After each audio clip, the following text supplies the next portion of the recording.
ఓం శ్రీ సాయిరామ్. సాయి బంధువులారా, ఆత్మస్వరూపులారా, ప్రేమస్వరూపులారా, శ్రీ దాశరథి శతకంలోని కొన్ని పద్యాలు పాడుకొని ఆనందిద్దాం. నేను ఏదో పాడేస్తున్నాను నాకు వచ్చినట్టుగా,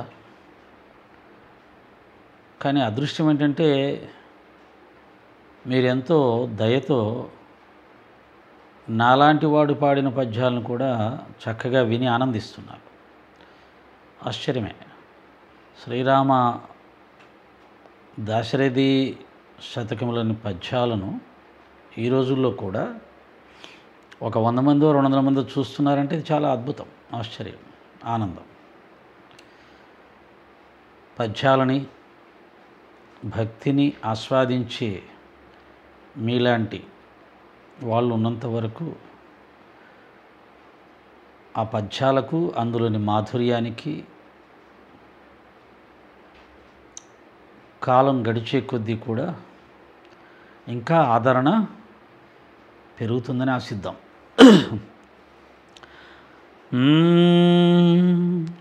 పాతకులైన మీ కృపకు పాత్రులు కారె తలంచి చూడ, జట్రాతికి గల్గే భావనమా, జట్రాతికి కల్గే పావనమరాతికి, రాజ్యసుకంబు గల్గే దుర్జాతికి, పుణ్యమభ్య కపిజాతి మహత్వమునంది, కావునన్ దాతవ ఎట్టివారలకు దాశరథి కరుణాపయోనిధి.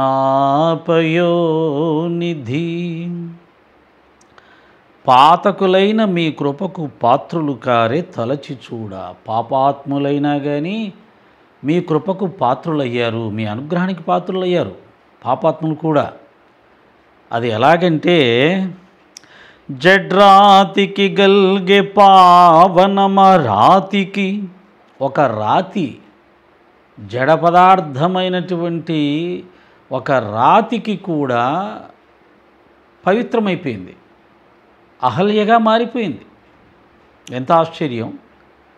ఒక జడ్రాతికి, జడ పదార్థమైనటువంటి ఒక కఠినమైనటువంటి రాయి కూడా సుకుమారమైనటువంటి పవిత్రమైనటువంటి స్త్రీ రూపాన్ని దాల్చింది అంటే ఎంత అదృష్టం! రాజ్యసుకంబు కల్గే దుర్జాతికి, రాజ్యసుఖం వచ్చింది చెడ్డ జాతికి. ఏ జాతికి? రాక్షస జాతికి. ఆ రాక్షస జాతిలో పుట్టినటువంటి విభీషణుడికి శ్రీరామచంద్రమూర్తితో మిత్రత్వం చేయడం వల్ల, స్నేహం చేయడం వల్ల రాజు కాగలిగాడు లంకకి. రావణ బ్రహ్మ లాంటి గొప్ప యోధుడు, వీరుడు, సూర్యుడు, వర పరాక్రమశాలి ఉండగా అతని స్థానంలో విభీషణుడు రాజు అయిపోయాడు. పుణ్యమభ్య కపిజాతి మహత్వమునుంది.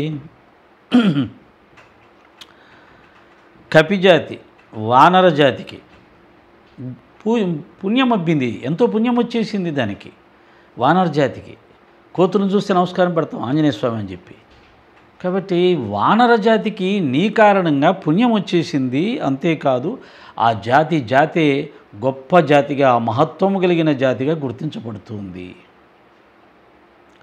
కావునం దాతవ ఎటివారలకు, కాబట్టి ఎటువంటి వారికైనా, దుర్మార్గులకైనా, పాపాత్ములకైనా, నీచులకైనా, నికృష్టులకైనా నీ కారణంగా వారందరూ కూడా పవిత్రులుగా పూజలు అందుకున్నారు, ఉన్నతమైన స్థితులు పొందారు.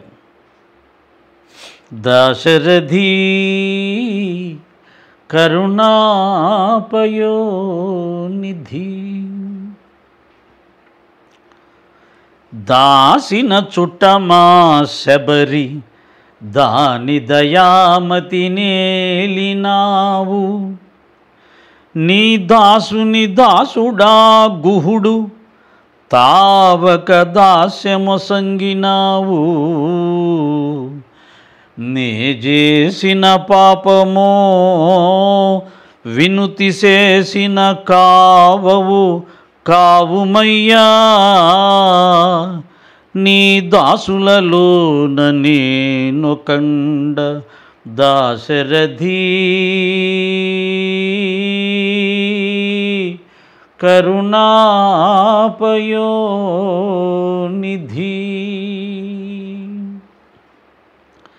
దాసిన చుట్టమా శబరి, ఏమయ్యా ఆ శబరి ఏమన్నా నీ చుట్టమా?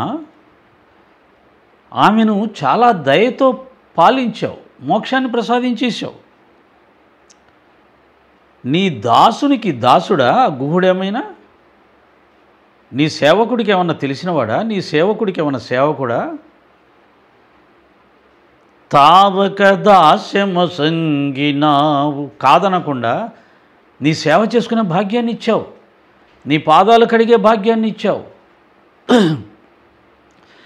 నే చేసిన పాపము వినుతి చేసిన కావవు, నీ దాసులలోన నేనొకండ. మరి నేను చేసిన పాపం ఏంటో తెలియట్లేదు. నేను కూడా నీ దాసుల్లో ఒక దాసున్నయ్యా, సాయి దాసున్నయ్యా, రామదాసున్నయ్యా.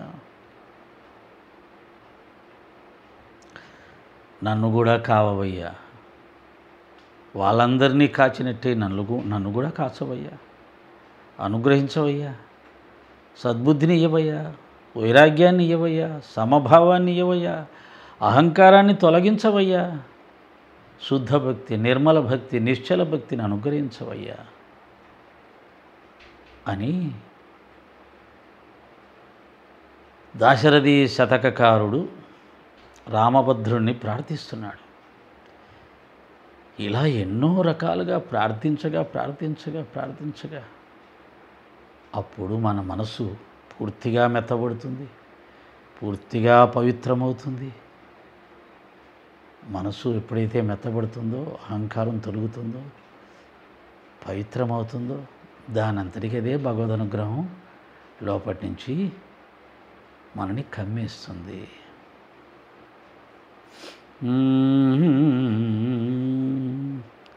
జై శ్రీరామ్, ఓం సాయిరామ్, జై వీరాంజనేయ.